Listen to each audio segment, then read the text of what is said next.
What will the world look like in 2050? Will global temperatures have stabilized, electric vehicles be abundant, and solar and wind power homes around the world? According to Marco Alvera, the CEO of Italian energy company Snam, that vision of the future could be a reality.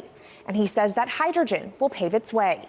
As he tells it in his new book, The Hydrogen Revolution, Alvera's moment of reckoning came in November 2018 when he tasked the Snam Scenarios team with studying how Europe could reduce its CO2 emissions to zero by 2050.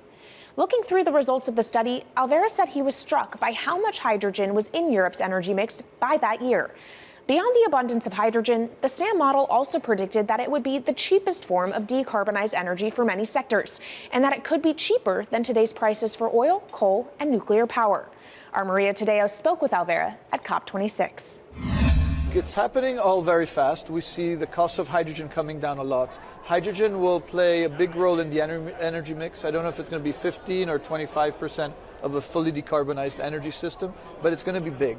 Costs are coming down and people are waking up to the fact that it's the only way to decarbonize certain sectors, the so-called hard-to-abate sectors. And you say it's the only way and the costs are coming down. Where do you see prices moving? Because a lot of the reticence at times has to do with the pricing, that some argue, well, it's still not the cheapest option on the market.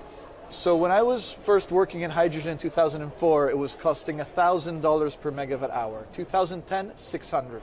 Today, 100, and we see it going down to 50 in 5 years' time, and to going down to $25 per megawatt hour in the next 10 years or so, which is a quarter of where it is today. That's really because renewable energy, and we're talking green hydrogen here, renewable energy costs are falling, but the cost of making the electrolyzer, which is the kit that you use to convert solar or wind energy and water into hydrogen, the cost of this kit is falling a lot because it doesn't really exist on an industrial scale. So as we build up capacity, we industrialize it, we standardize it, and we squeeze costs out. That's really the cost trajectory. And for that, of course, you need demand, however, for governments and also institutions to kind of buy into this idea that it is the future and we want to invest and create infrastructure. What are they telling you? When you speak to governments, when you speak to officials, are they keen on this? They're very keen. So the Department of Energy shares our view in the States of getting to below $1 a kilo, which is $25 a megawatt hour.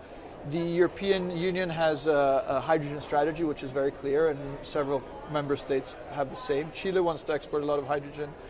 China's big on hydrogen. Australia is very big on hydrogen. Japan is blending already hydrogen.